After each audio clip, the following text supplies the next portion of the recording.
J'ai besoin de la jante masculine dans mes TikTok pour m'expliquer quelque chose. En tant que célibataire depuis un certain temps, j'ai les applications de rencontre. Enfin, j'en ai une, c'est Hinge. Sauf que j'y vais quasiment jamais.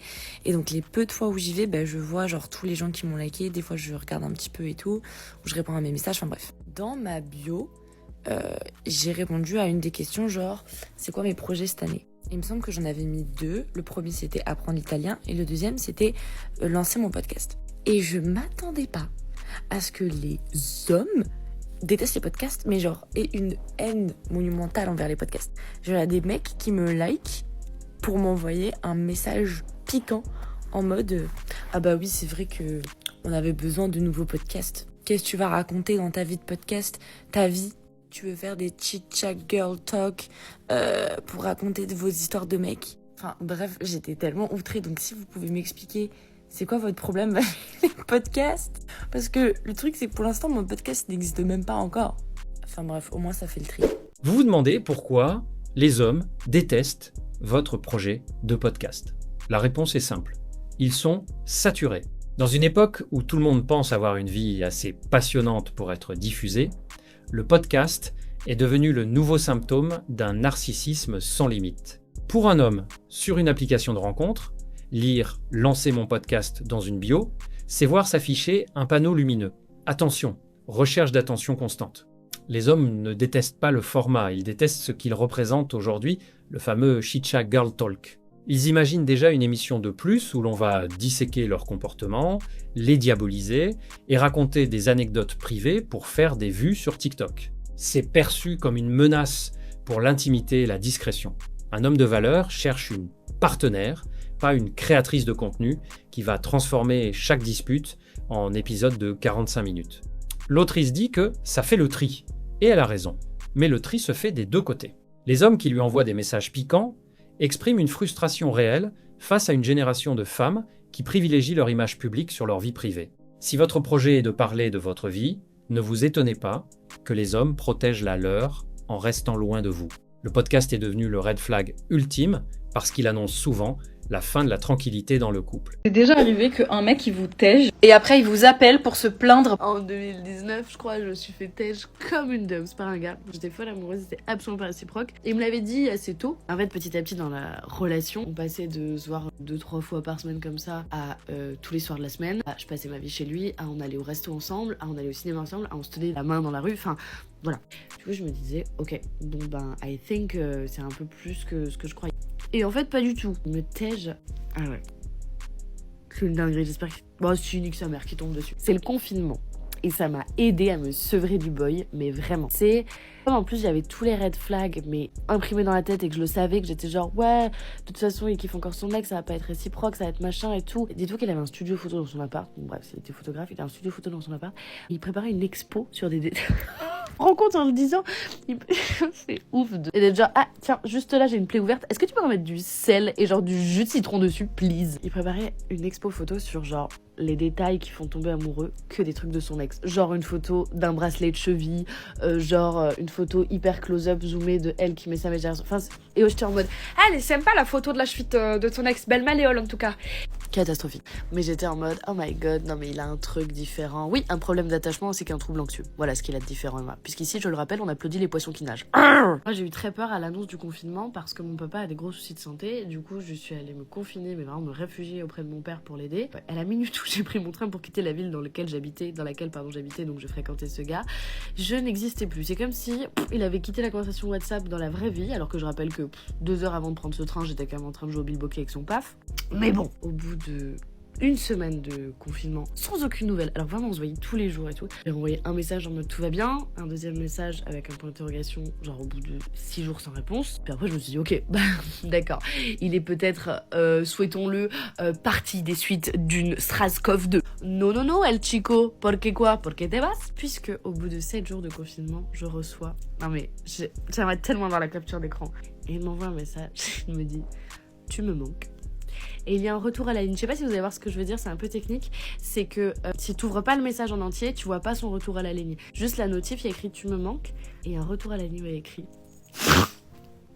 sexuellement, avec une astérisque.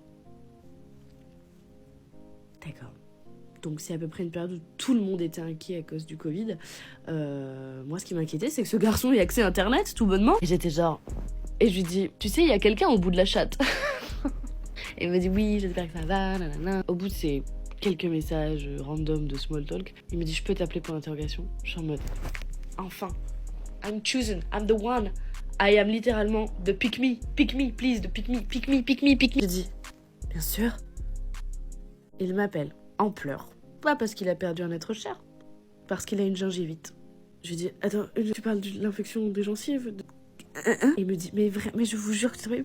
Et il pleure, il me dit, parce qu'en fait, comme je suis très grand, il faisait vraiment 2,08 m, c'est une vraie stat. En fait, je suis très grand, j'ai des grandes dents, et j'ai une très grande gencive. Et je vous jure que c'est ça. Parce que moi, je lui dis, mais attends, mais une gingivite, je regarde un peu, je dis, ah oui, ça peut être grave et tout. Aux urgences, ou je dis, ah oui, non, c'est con, peut-être les urgences, c'est un peu surbooké, c'est peut-être pas l'ambiance et la goutte ERA. Appelle un médecin, peut-être ça peut te rassurer. Ça y est, sur SOS médecin, de juste avoir quelqu'un au téléphone. Débat. Il me dit, mais non, mais les hôpitaux, ils s'en foutent des gars comme moi en ce moment. Donc là, puisqu'il y a écrit Abbé Pierre sans les viols, il a dû se dire, ah ok, bon bah je fais appeler Emma, hein, à défaut de me sucer à distance, elle va pouvoir me rassurer et peut-être, qui sait, repasser des slips. Bon, du coup, je m'avance des études de médecine parce que j'ai quand même encore envie de jouer au bilboquet. Je lui dis, mais c'est quoi les symptômes? C'est quoi Il me dit vraiment, eh ben, quand je brosse les dents, après des fois, ça saigne autour des dents. Hop, je vais poser mon téléphone pour ça. Bravo, tu viens de comprendre le concept de l'hygiène bucco-dentaire. Et je suis quand même restée au téléphone une bonne partie de ma soirée avec lui. Après, le soir même, il a essayé de me chauffer par message. C'est un peu en mode, bon, il y a des limites. Enfin, je veux dire, achète du fil dentaire et détends-toi avec, c'est pas mon problème là. Donc oui, j'ai précisément la rêve de ces moments absurdes. Et c'était pas la seule fois d'ailleurs. Il n'y a rien de plus triste qu'une femme qui s'accroche à un homme qui lui a dit en face « je ne t'aime pas ». L'autrice nous raconte son calvaire de 2019 comme si c'était une fatalité, mais c'était un choix. Le choix de rester avec un homme qui affichait des photos de son ex partout dans son appartement. Le choix de devenir une présence invisible, une dame muette, qui attend désespérément un regard de reconnaissance. Le plus flagrant, c'est ce besoin maladif d'être utile. Elle se vante d'avoir passé sa soirée au téléphone pour rassurer un colosse de 2 mètres qui pleurait pour une gingivite. Messieurs, c'est le signal d'alarme ultime. Quand une femme accepte de devenir votre infirmière, votre psychologue et votre béquille alors que vous ne lui donnez rien en retour, elle ne vous aime pas, elle est en mission de sauvetage pour combler son propre vide. Elle se plaint d'avoir été trahie, mais elle s'est trahie elle-même en restant là où elle n'était pas désirée. Le confinement n'a pas aidé à se débarrasser du garçon, il a juste forcé la réalité à éclater. Elle n'était qu'une option, un passe-temps entre 2 brossages de dents. Arrêtez de glorifier le sacrifice inutile. Si un homme vous dit qu'il ne vous aime pas, croyez-le la première fois et partez. Ne finissez pas, comme elle, à analyser des retours à la ligne dans des SMS pathétiques pendant que lui rêve encore de son ex. La dignité ne se négocie pas, elle s'exerce. Commenter une vidéo de Zaïcienne que je vais identifier, où je dis, je ne recommande pas et je ne referai pas, en parlant de mes enfants. Une, elle commente, oui, c'est inaudible, je sais pas quoi, genre, je sais pas, bon, bref, j'ai pas trop compris ce qu'elle écrit, mais genre en mode, j'aime pas mes enfants, et bref. Moi, j'ai pas parlé de l'amour que je ressens pour mes enfants et que j'éprouve pour mes enfants parce que eux-mêmes, ils savent comment je les aime et j'ai pas le prouver à des gens qui ne payent même pas mon loyer. Pour commencer. Quand je dis que je referai pas et que je recommande pas, c'est que je ne referai pas et que je recommande pas. Pour ma part, moi, je dis ça dans le sens où déjà, pour commencer, j'ai eu mes enfants super tôt, 25 ans, 4 enfants interclassés. Je ne suis plus avec le père des enfants, alors même si ça se passe très bien, on n'est plus ensemble. Et vous vous doutez bien qu'au moment où j'ai eu mes enfants, c'est pas ce que j'attendais. Hein ? La première erreur que j'ai faite, c'est faire des enfants hors mariage. La deuxième erreur que j'ai faite, c'est faire des enfants super tôt. Ok ? Comme je l'ai dit, 25 ans, c'était terminé. Troisième erreur, être resté dans une relation qui ne me convenait absolument pas. Et malgré ça, faire quand même des enfants avec la personne. Les 3 erreurs, là, on aurait pu les éviter. Donc évidemment que je les recommande pas et que je ne referai pas pareil. Je pense, avec du recul et avec ma maturité d'aujourd'hui, que j'aurais dû et pu faire autrement. C'est dans ce sens-là quand je dis que je regrette, que je recommande pas et que je ne referai pas. Pour demain, je vais pas dire à ma fille, fais comme moi. Bah non. Mettez-vous dans la tête que malgré les mauvais choix qu'on a pu prendre, nos enfants ne manquent de rien. Ils sont choyés, nourris, blanchis, aimés, enlevés, surveillés, même surcouvés. Ils sont Il ne manque de rien. Acceptez juste qu'il y a des femmes qui avaient un idéal et qui n'ont pas eu cet idéal et qu'elles regrettent parce qu'elles avaient le choix, elles avaient l'occasion de changer les choses et elles ne l'ont pas fait. Donc oui, on regrette. Fuck! Merde, on peut plus dire la vérité maintenant. Je ne recommande pas et je ne referai pas. Ces mots, prononcés par une mère de 4 enfants, ont choqué la toile. Mais avant de juger, écoutez la réalité derrière le tabou. À seulement 25 ans, cette femme se retrouve à la tête d'une famille nombreuse, séparée du père, après avoir accumulé les mauvais choix. Faire des enfants hors mariage, les faire trop tôt, et surtout, les faire avec un homme qui ne lui correspondait pas. Elle ne dit pas qu'elle n'aime pas ses enfants. Elle dit qu'elle regrette d'avoir brisé son propre idéal de vie. Elle refuse de mentir pour faire plaisir à la société. Elle assume de dire que sa jeunesse a été sacrifiée sur l'autel de relations instables. C'est une mise en garde pour toutes les jeunes femmes.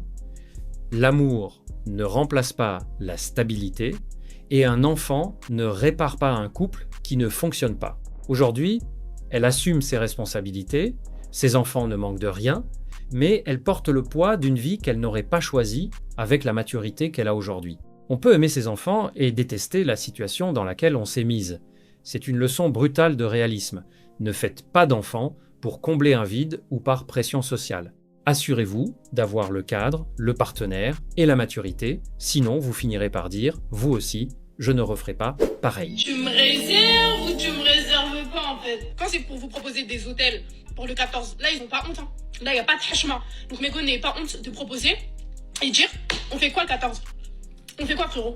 On va au resto, tu m'offres quelque chose, on fait quoi le 14? Tu me réserves ou tu me réserves pas en fait? Parce que si tu me réserves pas, il y en a d'autres qui vont me réserver. C'est comme ça qu'il faut leur parler, mais bon, moi je vous le dis. Les gars, elles sont passées de « je n'ai pas besoin d'un homme » à silence radio pour maintenant s'énerver. Maintenant, ça s'énerve. Et les gars, visiblement, il y a des femmes qui perdent patience. Vous ne les avez pas réservées, pour reprendre ces termes. D'ailleurs, j'adore comment cette femme parle des autres femmes. J'adore comment elle vous représente. Vous êtes, à ses yeux, des produits de consommation, des produits qu'on réserve. C'est fabuleux. Les gars, si vous tombez sur ce type de femmes qui vous veulent en full location, supplément, billet de banque dans la sacoche Lacoste, les gars, abandonnez la mission. Elle s'en fout de toi. Elle veut juste une grosse location de ta part pour qu'elle puisse faire des snaps tout le chemin, tu comprends? Ensuite, elle veut pouvoir snapper l'entrée, plat, dessert, supplément bouquet de fleurs, évidemment. Et 3 jours après, elle va te dire salam alikoum, c'est le ramadan, je peux pas. Messieurs, ouvrez bien les yeux sur le nouveau business de la Saint-Valentin. On est passé du « je n'ai pas besoin d'un homme » au chantage pur et dur. Soit tu me réserves un hôtel, soit je vais voir ailleurs. C'est devenu une transaction commerciale. Elle ne vous parle plus d'amour, elle vous parle de réservation, comme si elles étaient des chambres sur booking.com. Le but est simple, vous videz les poches pour pouvoir prendre en photo l'entrée, le plat, le dessert et le bouquet de fleurs. Tout ça pourquoi? Pour alimenter leur ego sur les réseaux sociaux et montrer qu'elles ont été bien traitées. Mais attention à la chute. 3 jours après avoir encaissé votre argent et vos efforts, elles vous sortiront une excuse bidon, comme le début du ramadan ou un besoin soudain de spiritualité pour vous bloquer. C'est la définition même de la femme produit de consommation. Elle ne veut pas de vous, elle veut ce que vous pouvez lui offrir pour ses snaps. Si vous croisez ce genre de profil qui vous met la pression pour le 14 février, en menaçant d'aller voir ailleurs, faites-lui gagner du temps, laissez-la partir. Un homme de valeur ne réserve pas une femme, il construit avec une partenaire. Ne soyez pas le pigeon qui paie le décor d'une vie de mensonge. Abandonnez la mission, votre dignité vaut plus qu'un bouquet de fleurs et une story éphémère. Imagine c'est la Saint-Valentin et ton mec il t'offre un bouquet de fleurs. Alors qu'un bouquet de fleurs, normalement, c'est même pas un cadeau, c'est un supplément. Genre, ça peut pas être ça le cadeau de tout votre amour. Et c'est à cause de ce genre de TikTok que ça diabolise la femme noire sur cette application. Dès qu'on va parler des femmes qui s'habillent vulgairement, qui aiment l'argent, qui sont superficielles, on va parler des femmes noires. Pourquoi? Parce que 80% du temps, sur cette application, les sujets de merde, les sujets sur l'argent, sur les cadeaux, tout ça, sont abordés par les femmes noires ou métisses. Alors que dehors, les femmes sont toutes pareilles. Elles sont toutes pareilles, il n'y en a pas une qui est différente. Elles sont toutes pareilles. Mais comme sur cette application, les sujets de merde sont traités que principalement par les femmes noires, métisses, voilà. Voilà, c'est tout. Après, faut pas faire les choquer. Ça veut dire maintenant, dès qu'on va penser quelque chose des femmes, on va dire la femme noire parce que ça va mieux passer. Ah Imaginez la scène. C'est la Saint-Valentin, vous offrez un magnifique bouquet de fleurs et on vous répond que ce n'est même pas un cadeau, juste un petit plus. On est arrivé à un niveau d'ingratitude et de matérialisme qui dépasse l'entendement. Mais le problème ne s'arrête pas là. L'autrice souligne une dérive dangereuse sur les réseaux sociaux, la diabolisation de la femme noire. Pourquoi, dès qu'on parle de vénalité, de superficialité ou d'obsession pour l'argent, l'image de la femme noire est-elle systématiquement mise en avant? Parce que sur TikTok, 80% des sujets liés au m'as-tu vu et aux exigences financières sont traités par des femmes noires ou métisses. Cela crée un raccourci mental désastreux. Pourtant, dans la vraie vie, l'appât du gain et la superficialité n'ont pas de couleur. Toutes les femmes peuvent tomber dans ce travers. Il est temps d'arrêter de nourrir ces stéréotypes qui nuisent à toute une communauté. En présentant le romantisme comme une transaction financière insuffisante, ces vidéos ne font que renforcer les préjugés. Un bouquet de fleurs est un symbole d'attention, pas une ligne sur une facture. Si vous commencez à mépriser les gestes simples, ne vous étonnez pas de finir avec des cadeaux coûteux, mais un cœur vide. Réveillez-vous. La valeur d'une relation ne se mesure pas au prix du bouquet et la dignité d'une femme ne devrait jamais être sacrifiée pour des vues sur une application. Love the vibes that you give me. And yeah. Ok. Wait. Mec, il a pas de... Famille. Ne tentez jamais rien si vous êtes jamais sûr à 100%. Ne tentez jamais rien. Regardez maintenant comment l'autre il est en sage. Ne tentez jamais rien. On vous répète partout qu'il faut oser, qu'il faut tenter sa chance, qu'il faut foncer tête baissée, mais écoutez bien ce conseil. Ne tente jamais rien si tu n'es pas sûr à 100%. Dans un monde où tout le monde s'expose et se ridiculise pour un instant de gloire ou une validation éphémère, la vraie force réside dans la retenue. Regardez ceux qui réussissent vraiment. Ils ne sont pas dans l'agitation permanente. Ils sont sages, ils observent, ils calculent.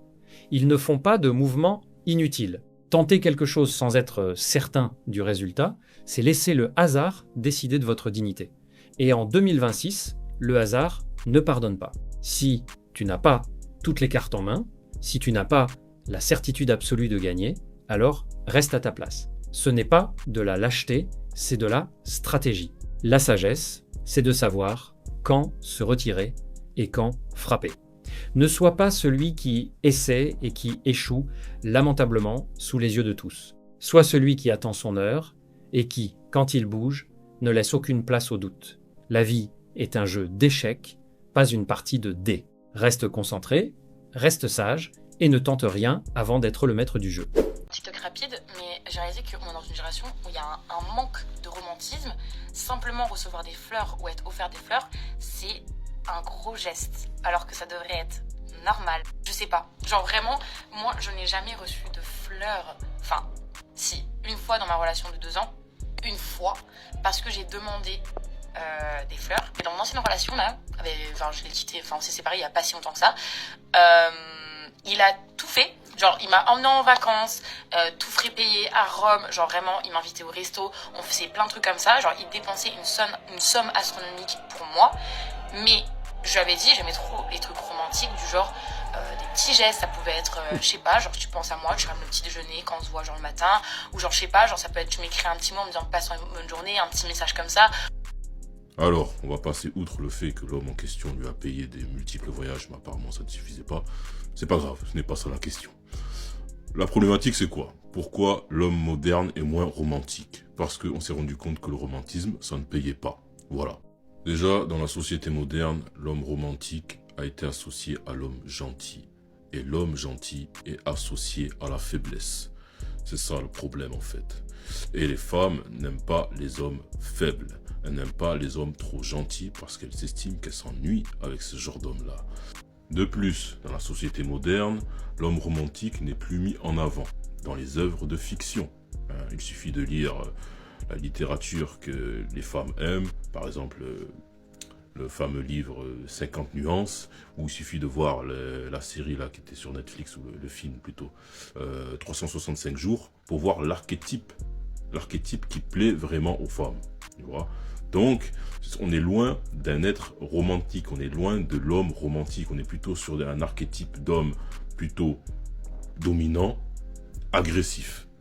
C'est ça la réalité aussi. Donc l'homme romantique, le romantique classique n'est plus du tout mis en avant dans notre société moderne. Maintenant vient s'ajouter à ça l'expérience personnelle. Les hommes se sont rendus compte qu'ils n'ont plus besoin d'être romantiques, en tout cas dans la phase de découverte, dans la phase de séduction, pour avoir accès à l'intimité d'une femme. Les femmes maintenant, en tout cas un certain nombre de femmes, s'en contrefichent. Elles s'en foutent complètement. Tu vas lui dire, ok, vas-y, on fait un Burger King. Elle va dire, ouais, pas de souci, ça se passe bien, ça rigole, c'est fun, ça finit en sport en chambre. Pas une seule rose, pas un seul geste romantique. Elle s'en fiche. Donc à partir de là, l'homme il se dit, ben, c'est bon. En fait, j'ai pas besoin d'être romantique pour atteindre mes premiers objectifs.